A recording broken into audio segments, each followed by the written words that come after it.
Salut Lisa Marie, donc ça fait 2 jours que tu es à Toronto. L'attaque a eu lieu depuis un petit peu plus de 48 heures maintenant. Toronto, c'est une ville quand même réputée pour être sûre, pour être vraiment sécuritaire. Alors comment aujourd'hui les gens se remettent de ça? C'est quoi l'ambiance à Toronto aujourd'hui?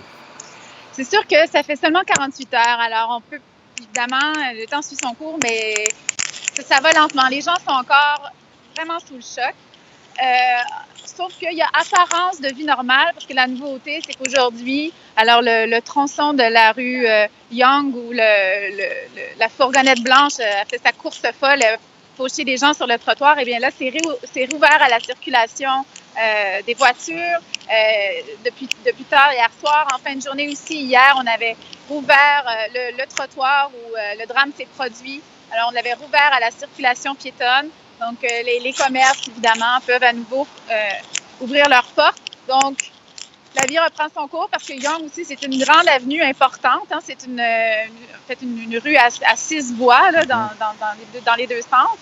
Mais ça n'empêche pas que ce matin, j'ai passé toute la matinée ce lieu de recueillement spontané, en fait, là, qui était au coin des rues Finch et Yonge, où la camionnette, où le conducteur entamé sa course folle. Et puis là, à cet endroit-là, il y a encore énormément de gens qui se recueillent, malgré la pluie, parce qu'il n'arrête pas de pleuvoir depuis ce matin. On voit ça Mais derrière toi. il y a des gens qui sont venus faire des prières. On sent que les gens qui n'avaient pas eu le temps de venir dans les jours précédents, viennent encore. On sent que ça va de ce côté-là. Il va continuer à avoir des gens probablement jusqu'à la fin de la semaine parce que pas tout le monde a eu le temps de venir faire son tour finalement. Puis les gens ont besoin de comprendre puis juste d'être ensemble, de s'en parler. Dirais-tu que l'émotion est encore vive? Tu sens les gens encore troublés par ce qui s'est passé? Ah, absolument. C'est encore vraiment palpable. C'est seulement 2 jours après. J'ai même rencontré une dame ce matin qui était en pleurs. Elle a pleuré sans arrêt pendant que je lui parlais. Elle est très, très inquiète parce qu'elle cherche une de ses amies. Elle a fait le tour il y a des lignes ouvertes, c'est-à-dire pas des lignes ouvertes, mais des lignes téléphoniques pour appeler des centres de crise où on peut appeler pour savoir qu'est-ce qu'on fait si on cherche un proche. Alors, c'est ce qu'elle a fait. C'est fait confirmer que son amie n'est pas à l'hôpital, mais elle s'inquiète. Alors, c'est encore très vif, ce sentiment de panique, d'horreur cette terreur-là habite encore les gens beaucoup, c'est certain.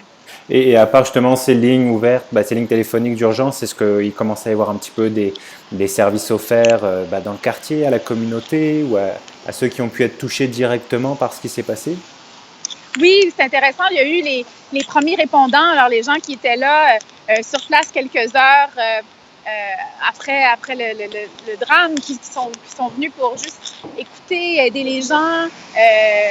Évidemment, les premiers répondants qui ont fait des soins de santé, mais tranquillement, il y a des gens issus des organismes communautaires du quartier, des gens de communautés religieuses, même d'autres quartiers de Toronto, d'autres villes en Ontario ou au Canada sont aujourd'hui ici pour écouter les gens.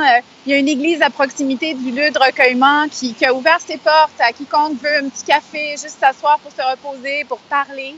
Alors, on sent vraiment qu'il y a comme une sorte d'effort concerté de plein de groupes spécialistes de ce genre de périodes post-crise qui sont là pour offrir du soutien. Et même dans les écoles secondaires du quartier primaire, je viens d'aller dans une commission scolaire dans une école où la commission scolaire a dépêché des psychologues, des gens qui font du soutien psychologique pour les élèves parce que c'est dans le quartier. Ouais, j'imagine que c'est pas facile de parler de ça à des enfants, de leur faire comprendre ce qui s'est passé en fait.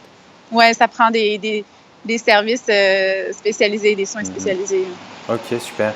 Merci beaucoup pour ce petit compte rendu. On va te laisser continuer d'être sur le terrain puis de nous raconter ça pour demain.